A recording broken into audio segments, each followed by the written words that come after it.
السلام علیکم ورحمت الله وبرکاته. ملګرو خدای دې وکړي ستاسې به ټول ښه او جوړ یاست. ملګرو د نن په دغه ویډیو کې به زه تاسو ته در وښیم چې تاسو څنګه کولی شئ چې د خپل فیسبوک آیډي له هیکرانو څخه وساتئ او بیا ستاسو د فیسبوک آیډي یو څوک هم له تاسو څخه نه کړي خرابه او ستاسو د فیسبوک آیډي به یو څوک هم نشي هیکولی.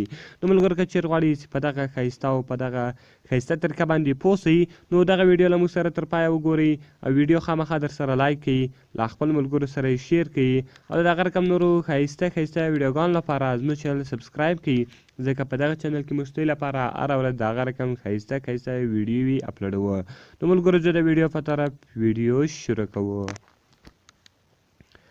نو ملګرو تر ټوله مخکې تاسو ولاړ شئ په خپل موبایل کې به یو براوزر خلاص کړئ.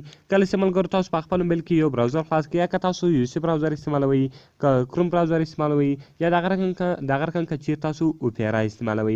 نو ګورو ملګرو زه کروم براوزر خلاصوم. کله چې هم زه کروم براوزر خلاص کړم، زیاتره ملګري دي هغه په کروم براوزر کې یا په یوسي براوزر کې خپل فیسبوک آیډي هلته خلاصه کړې وي او د خپل فیسبوک هلته استعمالوي. نو ملګرو که چیرې تاسو په براوزر کې تاسو آیډي استعمالوئ، یعنې تاسو آیډي په براوزر کې استعمالوئ، تاسو فیسبوک په براوزر کې استعمالوئ او بیا تاسو غواړئ چې خپله آیډي له هیکرانو څخه وساتئ چې یو څوک دې هم ستاسو د فیسبوک پاسورډ نه کړي معلوم. نو ګوره ملګرو دا زما د فیسبوک آیډي ده. کله چې زه په دې باندې کلیک وکړم ما د خپل فیسبوک آیډي خلاصه کړه. کله چې ملګرو زه د خپل فیسبوک آیډي خلاص کړم، اوس ما هر څوک په فیسبوک یعنې هر څوک په فیسبوک کې ما لیدلی شي او دا زما د فیسبوک آیډي ده. اوس هر څوک که راشي زما څخه موبایل واخلي نو په دغه طریقه سره د یو طریقه سره کوي، په هغه کې دی زما د فیسبوک پاسورډ معلوموي. نو زه ورته یا ملګرو زه دا طریقه سره کوم چې دی زما د فیسبوک پاسورډ نه کړي معلوم. نو ملګرو د دې لپاره به تاسو د یوارې له کروم براوزر څخه وځئ. کله چې ملګرو تاسو له براوزر څخه وځئ بیا تاسو راشئ په دا 3 ډاټ نشانه باندې به کلیک وکړئ. ګوره ملګرو کله چې هم دی تاسو هر رقم طریقې استعمالوي دی ستاسو د فیسبوک پاسورډ استعمالوي، فیسبوک پاسورډ معلوموي. نو که چیرې تاسو غواړئ چې دی ستاسو د فیسبوک پاسورډ نه کړي معلوم، تاسو دغه سیټینګ خامخا په خپل موبایل کې وکړئ. نو ګوره ملګرو د دې لپاره به تاسو راشئ په سیټینګ باندې به کلیک وکړئ. کله چې ملګرو تاسو په سیټینګ باندې کلیک وکړئ د هغه رقم تاسو لاندې ولاړ شئ.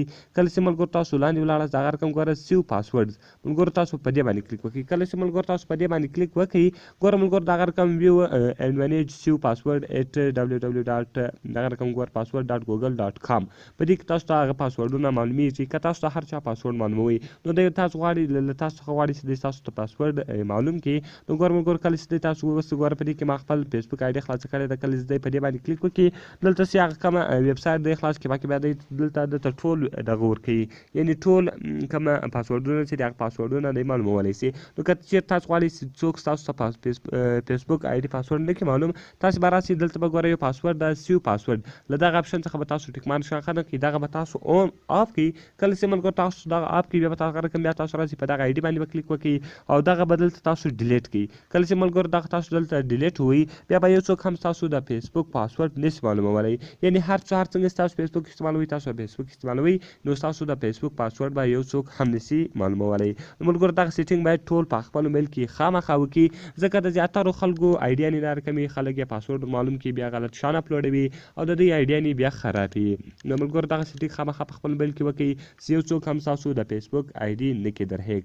نو ملګرو دغه رقم نورو ښایسته ویډیوګانو لپاره زموږ چینل خامخا در سره سبسکرایب کړئ او دغه رقم ویډیو لایک کړئ، له خپل ملګرو سره شیر کړئ او که تاسې هرې ویډیو ته ضرورت لرئ موږ ته لاندې په کمنټس کې ووایاست تر څو موږ هغه ویډیو ستاسو لپاره جوړه کړو. نو ملګرو ملاویږو په نورو ښایسته ویډیوګانو کې. د خدای په امان.